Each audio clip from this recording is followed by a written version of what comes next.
মরুভূমির আকাশে ছুটে আসা আগুনের লেলিহান শিখায় মুহূর্তে ধ্বংস হয় মার্কিন MQ-9 রিপার ড্রোন।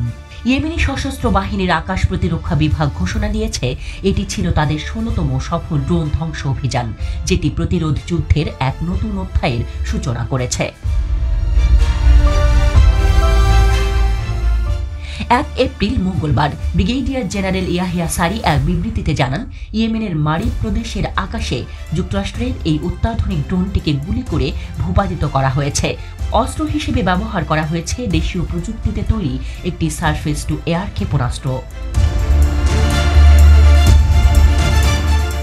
এই মার্কিন ড্রোনটি শত্রুতামূলক কার্যক্রম চালাচ্ছিল বলে দাবি করেছে ইয়েমেনি বাহিনী। ব্রিগেডিয়ার সারি স্পষ্ট করে দিয়েছেন, যুক্তরাষ্ট্রের আগ্রাসন যতদিন চলবে ইয়েমেনও ততদিন রক্ষা করবে নিজের ভূখণ্ড ও আকাশসীমা। ড্রোন ভূপাতিত হওয়ার ভিডিও ও ধ্বংসাবশেষের ছবি ইতোমধ্যেই প্রকাশ করেছে ইয়েমেনি সামরিক মিডিয়া।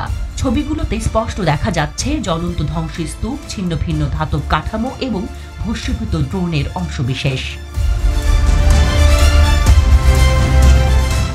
গাজায় ইসরায়েলের আগ্রাসন শুরু হওয়ার পর থেকেই ইয়েমেনের হুথি নিয়ন্ত্রিত বাহিনী নানা উপায়ে প্রতিবাদ জানিয়ে আসছে।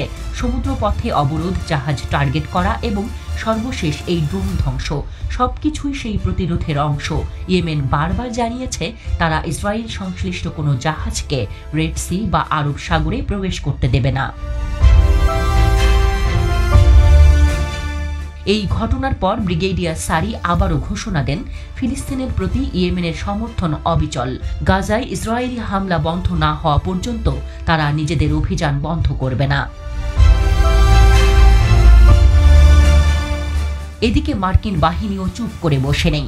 আল মায়াদিনের রিপোর্ট অনুযায়ী সম্প্রতি যুক্তরাষ্ট্র ইয়েমেনের কামারান দ্বীপে ও সানা ও হাজ্জাহ প্রদেশে ভয়াবহ বিমান হামলা চালিয়েছে। ইয়েমেনের স্বাস্থ্য মন্ত্রণালয় জানিয়েছে এতে অন্তত ১৫ জন বেসামরিক নাগরিক নিহত হয়েছেন। হাজ্জাহ প্রদেশের বনি গায়েস এলাকায় একটি গাড়িতে চালানো হামলায় নিহত হয়েছেন ২ জন, আহত হয়েছেন এক শিশু। যুক্তরাষ্ট্র দাবি করছে তারা মধ্যপ্রাচ্যে জাহাজ চলাচলের পথ খুলে দিতেই এই অভিযান চালাচ্ছে, কিন্তু ইয়েমেন বলছে এই আক্রমণ আসলে গাজার যুদ্ধকে ঘিরেই সংঘটিত, যার ফলে তারা বাধ্য হয়ে সামরিক প্রতিরোধ গড়ে তুলছে। এই এক একটি ড্রোন ধ্বংস যেন প্রতীক হয়ে দাঁড়াচ্ছে ছোট কিন্তু সাহসী একটি দেশের পক্ষ থেকে বড় পরাশক্তির বিরুদ্ধে এক অনড় অবস্থান। আর এই প্রতিরোধের আগুন এখন শুধুই আকাশেই নয়, জ্বলছে সমুদ্রেও।